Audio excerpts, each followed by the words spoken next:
Masjid Jogokarian TV mensyiarkan kebaikan.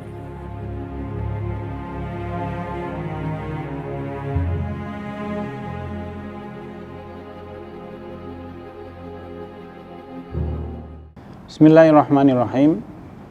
Assalamualaikum warahmatullahi wabarakatuh. Alhamdulillahirabbil alamin. Innal hamdalillah nahmaduhu wa nasta'inuhu wa nastaghfiruh wa na'udzu billahi min shururi anfusina wa min sayyiati a'malina. May yahdihillahu fala mudilla lahu wa may yudlilhu fala hadiyalah. Asyhadu an la ilaha illallah wahdahu la syarikalah wa asyhadu anna Muhammadan 'abduhu wa rasuluh alladzi la nabiyya wa la rasula ba'dah. Allahumma shalli ala Muhammadin wa ala alihi wa ashabihi wa mawalah. Alhamdulillahirabbil alamin. Para pemirsa sekalian yang dirahmati Allah Subhanahu wa taala, segala puji bagi Allah Subhanahu wa taala. Saya wasiatkan kepada diri saya dan para pemirsa sekalian, marilah kita bertakwa kepada Allah taala sebagai wujud terima kasih kita kepada Allah taala yang memberikan kita seluruh nikmat, terutama keimanan kita kepada Allah Subhanahu wa taala.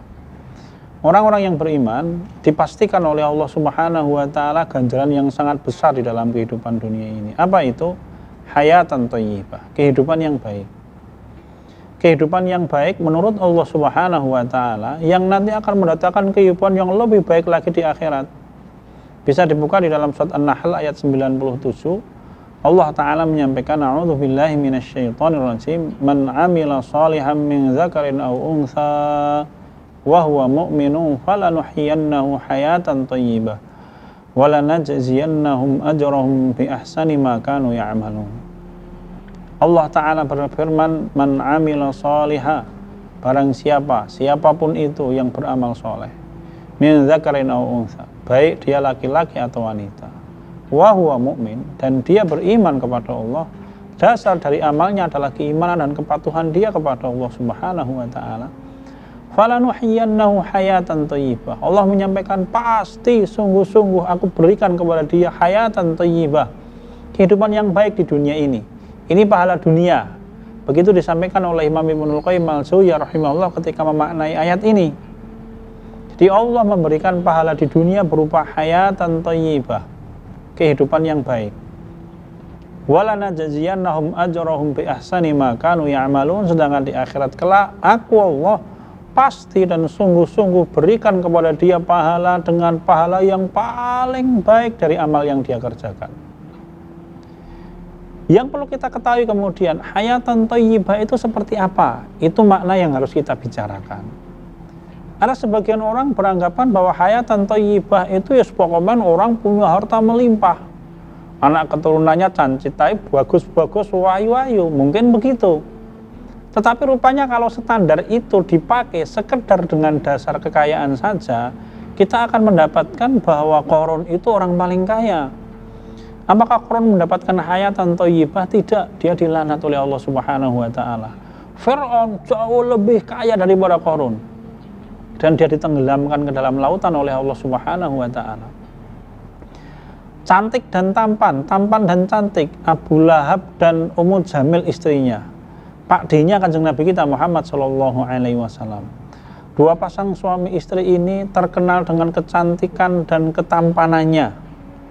Suami istri ini, dia adalah tokoh Mekah yang sangat dihormati.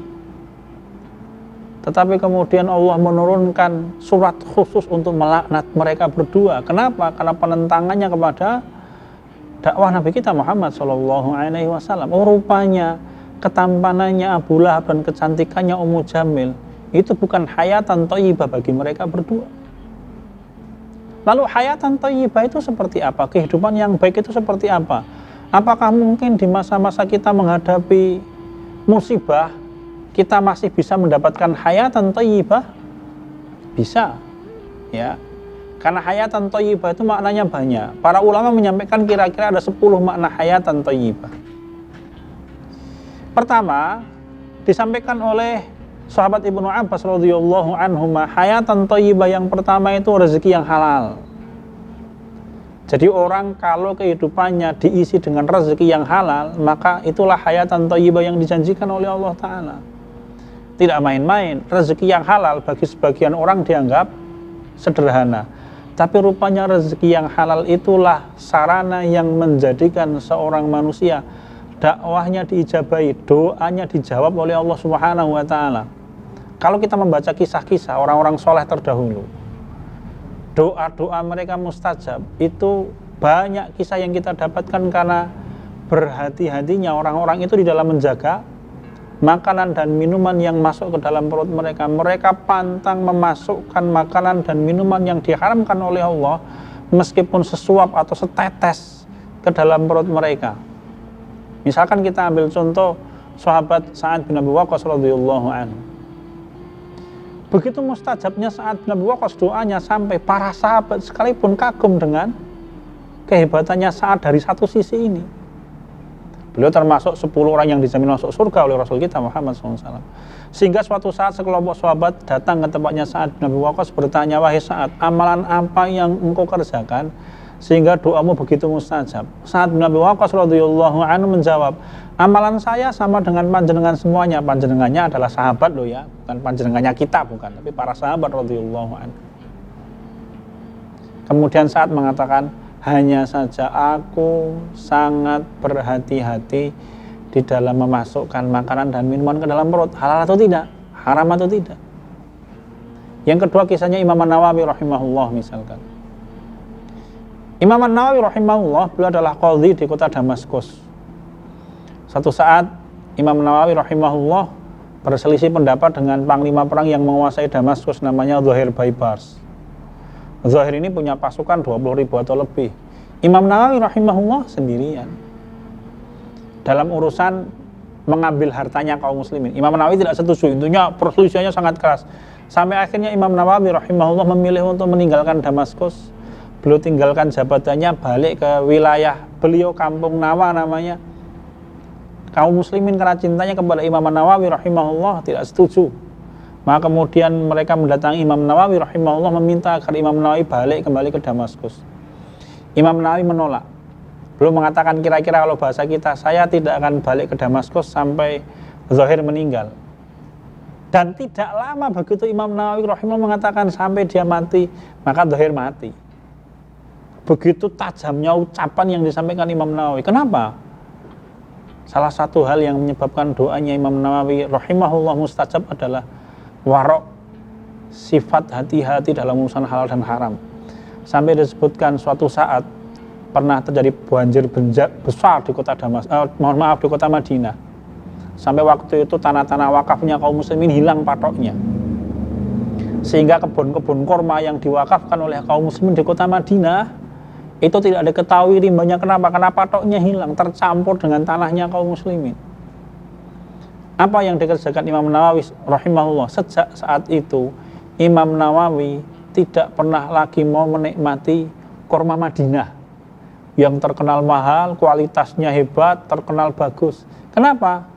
Karena beliau khawatir apabila kurma yang belum makan itu adalah kurma hasil dari tanah wakafnya kaum muslimin yang hilang. Satu itu.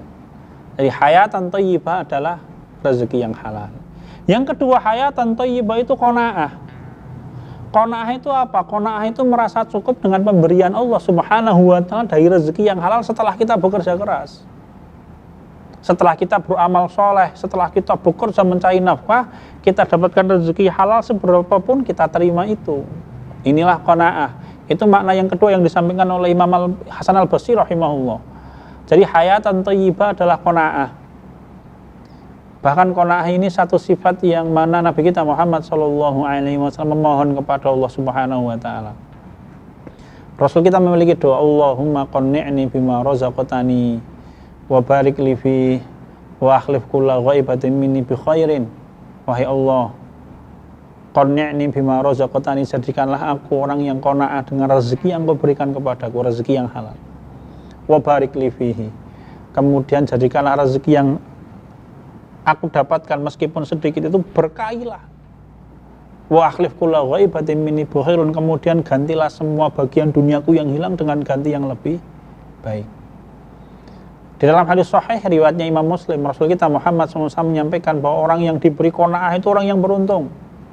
qad aflaha man aslama wa ruziqa kafafan wa qanna'ahu Allahu bima atahu. Kama Rasul kita menyampaikan, sungguh beruntung orang yang masuk Islam kemudian diberi rezeki cukup oleh Allah, kemudian Allah menjadikan dia qanaah dengan apa yang diberikan oleh Allah Ta'ala kepadanya. Yang kedua, hayatan thayyibah itu qanaah, halal kemudian qanaah, bekal yang sangat cukup untuk menghadapi masa-masa susah. Karena kadangkala manusia tidak kuat menghadapi masa susah. Kenapa? Karena tidak punya rasa qanaah. Yang ketiga, hayatan thayyibah yang diberikan oleh Allah Subhanahu wa ta'ala adalah taufik. Allah membuka hati seorang manusia untuk mudah menerima Islam. Ini disampaikan oleh Imam Ad-Dhahhak bin Muzahim rahimahullah. Tanda kebaikan manusia disampaikan oleh Allah Ta'ala, a'udzubillahi minasyaitonirrajim, wa may yuridillahu ay yahdiyahu yashrah sadrahu lil Islam wa may yurid ay yudillahu yaj'al sadrahu dayyiqan harajan ka'annama yas'adu fis sama'. Allah menyampaikan di dalam surat Al-An'am ayat 125, wa may yuridillahu ay yahdiyahu yashrah sadrahu lil Islam. Kalau kita kepingin tahu kita itu orang baik atau tidak atau di hadapan Allah, lihat apa yang disampaikan oleh Allah di dalam ayat ini. Satu tanda saja Allah sebutkan. Orang yang mana Allah berkehendak memberikan petunjuk kepada orang itu, tandanya satu saja, yashrah sadrahu lil Islam. Orang itu ketika menerima ajaran Islam, dadanya lapang, tidak banyak alasan. Ya, karena sesungguhnya dulu Bani Israel dilaknat oleh Allah ketika datang kepada mereka perintah untuk menyembelih sapi, mereka punya banyak alasan untuk menghindarkan diri dari kewajiban itu. Orang yang diberi petunjuk oleh Allah Ta'ala itu tandanya satu saja, kata Allah Subhanahu wa ta'ala di dalam ayat itu, yashrah sadrahu lil Islam. Allah menjadikan dada orang itu lapang ketika menerima Islam, gampang betul, tidak banyak alasan. Pada waktu Rasul kita memerintahkan para sahabat radhiyallahu anhum untuk hijrah ke Madinah, semuanya berhijrah. Hanya tertinggal mungkin 3 atau beberapa orang. Ada yang mengatakan 3 atau yang mengatakan 5 orang.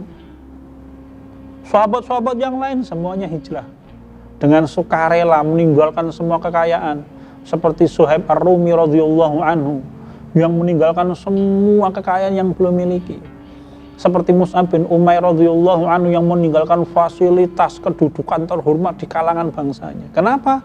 Karena mentaati perintah Rasul kita Muhammad SAW untuk hijrah. Ini tanda kebaikan. Wa may yurid ay yudillahu yaj'al sadrahu dayyiqan harajan ka'annama yas'adu fis sama'. Tetapi siapapun orang yang mana Allah menyesatkan orang itu, tandanya juga satu, yaj'al sadrahu dayyiqan haraja ka'annama yas'adu fis sama'. Allah menjadikan orang itu sempit dadanya, berat ketika menerima Islam, seperti orang yang dibawa naik ke langit. Udaranya semakin tipis, napasnya semakin berat, tersengal-sengal untuk menerima ajaran Islam. Berhati-hati ketika ada seorang manusia yang mulai merasakan mentaati Allah itu rasanya pahit. Mentaati Allah itu yang dirasakan susahnya, berhati-hati. Berarti ada satu jarak yang mulai muncul antara diri orang itu dengan Allah Subhanahu wa ta'ala. Semakin susah menerima Islam, semakin pahit dia rasakan ketaatan kepada Allah, berarti jarak antara dirinya semakin lebar, semakin jauh, semakin jauh. Orang yang dekat dengan Allah adalah orang yang menikmati ibadahnya kepada Allah Ta'ala. Nabi kita Muhammad SAW ketika berjalan-jalan bersama dengan Bilal bin Rabah radhiyallahu anhu, beliau istirahat. Apa yang disampaikan oleh Rasul kita Muhammad SAW, ya Bilal arihna bis shalah. Wahai Bilal, kama-qala, mari kita istirahat. Dengan apa? Dengan sholat. Istirahatnya kanjeng Nabi kita Muhammad SAW adalah sholat, taqarrub kepada Allah Subhanahu wa ta'ala. Ini makna hayatan thayyibah yang ketiga. Allah Ta'ala menjadikan orang itu dibuka hatinya, mudah untuk menerima ajaran Islam. At-taufiq, Allah mengarahkan orang untuk mentaati Allah Subhanahu wa ta'ala. Yang keempat, kelanjutannya. Lanjutan dari taufik adalah nikmatnya beribadah, jannatun. Ini pendapat yang disampaikan oleh Imam Hasan Al-Basri rahimahullah. Tidak ada kehidupan yang baik kecuali illa fil jannah, kata tidak ada kehidupan yang baik ya kecuali di surga. Surga apa? Surga di dunia ini apakah ada? Al-Imam Ibnu Taimiyah rahimahullah menyampaikan bahwa di dunia ini Ada satu surga, kata beliau.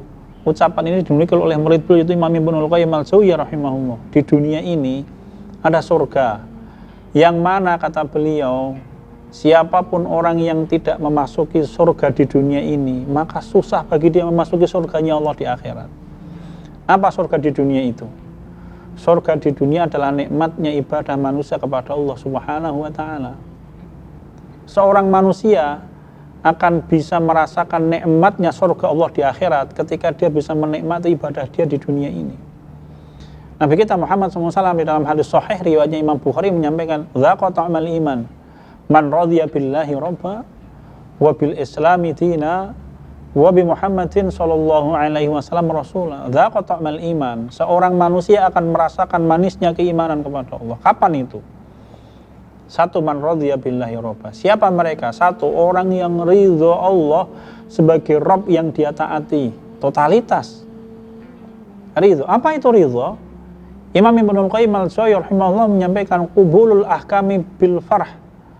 Ridho itu menerima semua ketetapan Allah Ta'ala dengan kegembiraan. Ketetapan Allah ada dua macam. Satu, ajaran Islam, apapun bentuknya. Ini bagian pembicaraan kita, poin yang ketiga. Apapun bentuknya.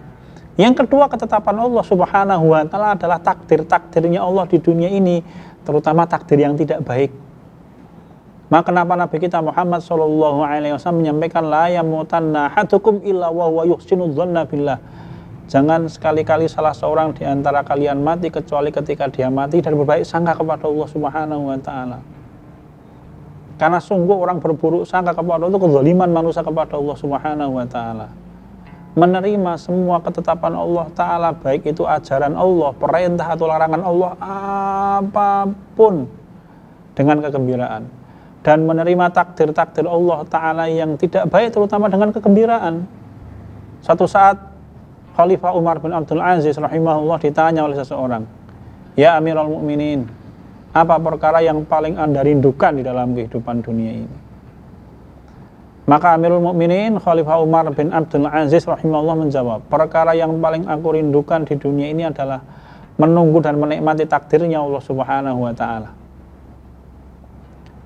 Dzaqa ta'mal iman man radhiya billahi rabba. Yang kedua, bil islami dina. Yang kedua, seorang yang merasakan manisnya iman adalah orang yang ridho Islam sebagai aturan kehidupan yang dia ikuti dan dia taati. Dia tidak pernah marah apapun yang ditetapkan Islam atas dirinya, meskipun itu terkait dengan penghidupannya. Kenapa kok sampai Rasul kita Muhammad SAW menyampaikan hubbul ansor minal iman. Mencintai kaum ansor itu bagian dari keimanan kepada Allah Subhanahu wa ta'ala. Oh, rupanya dari setianya orang-orang ansor kepada ajaran Islam, kepada putusan Nabi Muhammad SAW. Di dalam hadis sahih diriwayatkan oleh Imam Bukhari, dikisahkan dari sahabat Rafi' bin Khadij radhiyallahu anhu. Belum menceritakan, ja'a rajulun min umumati, suatu saat datang seorang laki-laki anak pamanku mendatangi para sahabat Ansor yang sedang berkumpul. Waktu itu orang-orang Ansor radhiyallahu anhum adalah orang yang pekerjaannya sehari-hari adalah bercocok tanam. Mereka adalah petani kurma, karena memang wilayah Madinah wilayah yang relatif subur dibanding dengan wilayah-wilayah lain di wilayah padang pasir. Kemudian orang-orang Ansor ini sejak nenek moyang mereka ketika mereka panen, maka mereka panennya dengan cara dijual dengan cara muhaqalah. Muhaqalah itu ijon lah kalau bahasa kita. Ditebas ketika pohon itu, mohon maaf, ketika buah itu muda masih ada di pohon, belum dipetik, tidak ditimbang, kemudian dibeli. Hanya bedanya kalau muhaqalah itu dibeli dengan menggunakan buah yang sudah matang, kira-kira begitu. Ini perjualan dengan cara yang gharar jelas. Pasti ada pihak yang terzalimi, entah pemilik buah, entah orang yang membeli. Nabi Muhammad SAW hijrah datang ke Madinah, kemudian Allah Ta'ala memberitahukan kepada Rasul cara berdagang begitu diharamkan oleh Allah. Kenapa? Karena gharar tadi itu. Nah, kisahnya sahabat Rafi' bin Khadij radhiyallahu anhu, anak pamannya beliau itu datang ke tempat orang-orang Ansor dan mengatakan, "Nah, Rasulullah sallallahu alaihi wasallam an syai'in anfa'u lana." hari ini Nabi Muhammad SAW mengharamkan kita sesuatu yang sangat bermanfaat untuk kita. Bahasa para sahabat tidak mengada-ada. Bayangkan kalau misalkan peristiwa itu terjadi hari ini, geger masyarakat. Apa yang dikerjakan orang-orang Ansor? Mereka taat. Fawajadna anna tawa'iyallahi wa rasuli anfa'ulana, dan kami dapatkan ketaatan kami kepada Allah dan Rasulnya jauh lebih bermanfaat. Ini ujian besar, tapi rupanya orang-orang Ansor ridho dengan Islam. Wabil islami dina, mereka ridho Islam sebagai aturan kehidupan yang mengikat mereka sehari-hari. Bayangkan, Rasul kita pendatang, orang pendatang datang ke satu wilayah, kemudian pendatang ini mengharamkan sesuatu yang biasa dikerjakan oleh orang yang tinggal di wilayah itu selama bertahun-tahun, bahkan mungkin sejak nenek moyang mereka. Tidak cukup itu, yang dilarang oleh pendatang itu adalah perkara yang menjadi penghidupan mereka sehari-hari. Bayangkan. Tetapi apa yang dikerjakan oleh orang Ansor? Mereka patuh kepada apa yang ditetapkan oleh Rasul kita Muhammad SAW. Maka betul kata Rasul kita, hubbul ansor minal iman.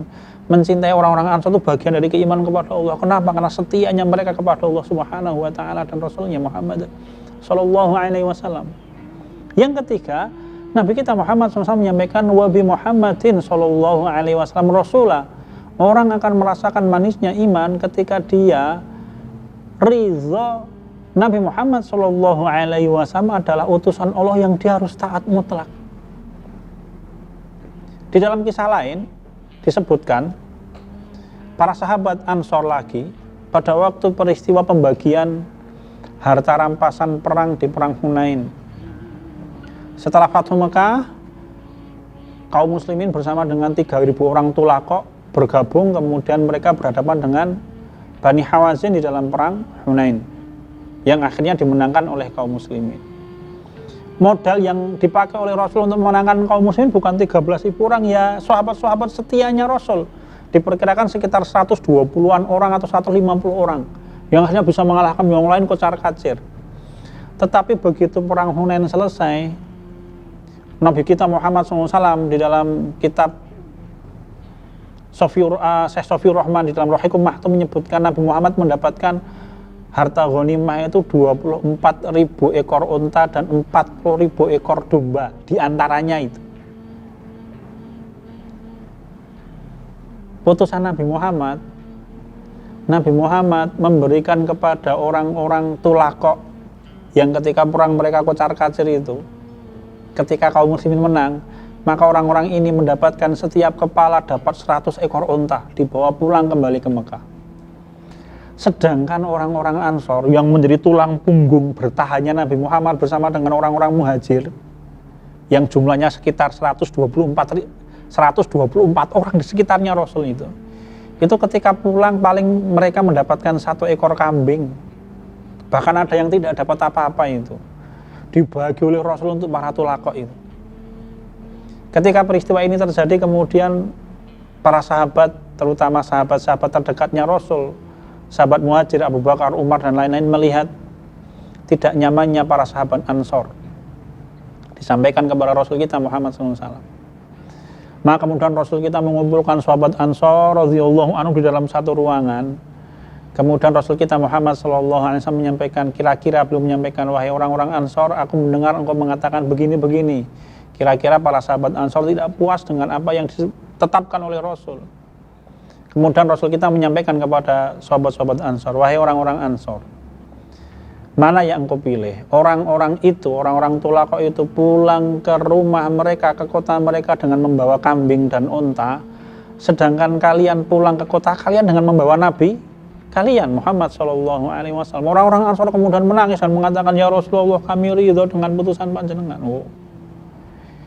Contoh dari orang-orang Ansor, orang akan merasakan manisnya iman kapan? Ketika dia rela Rasul kita Muhammad SAW sebagai tokoh yang dia jadikan sebagai panutan dalam semua sisi kehidupan dan semua putusannya ditaati. Ketika orang tidak memiliki 3 perkara ini, ya dia tidak akan merasakan manisnya iman. Semoga Allah memberikan kita manisnya iman. Ini hayatan thayyibah. Yang kelima, hayatan thayyibah adalah Allah Subhanahu wa Ta'ala membimbing dirinya untuk selalu mentaati Allah Bedanya dengan nomor 3 apa? Bedanya kalau yang ke-5 ini lebih mulia lagi. Di dalam satu hadis qudsi, hadis sahih, Rasul kita Muhammad SAW menyampaikan, Allah Ta'ala berfirman, فَإِذَا أَحْبَبْتُهُ كُنْتُ يَدَيْهِ الَّذِي يُبْتِشُ بِهَا وَرِجْلَيْهِ الَّذِي يَمْشِي بِهَا وَعَيْنَيْهِ الَّذِي يُبْصِرُ بِهَا. Allah menyampaikan, kalau aku telah mencintai seseorang, maka aku akan membimbing tangannya ketika dia memegang, aku akan membimbing kakinya ketika dia melangkah, aku akan membimbing matanya ketika dia melihat. Ini kedudukan yang sangat tinggi. Kalau Imam Ibnul Qayyim al-Jauziyah, ini ma'iyatul khos, kebersamaan khusus antara Allah Ta'ala dengan seorang hamba, sampai orang itu dibimbing betul apapun yang dia kerjakan, tidak main-main. Maka Allah menyampaikan di dalam hadis selanjutnya, wa idza salani la ujibannahu, kalau dia meminta kepadaku pasti aku jawab. Wala in ista'adani la u'idhanahu, kalau dia meminta kepadaku perlindungan pasti aku berikan perlindungan. Ini tahapan orang yang mana hidupnya memang tarikan napasnya untuk mentaati Allah Subhanahu wa Ta'ala, sehingga Allah Ta'ala membimbing orang ini untuk selalu bersama dengan Allah. Contohnya siapa?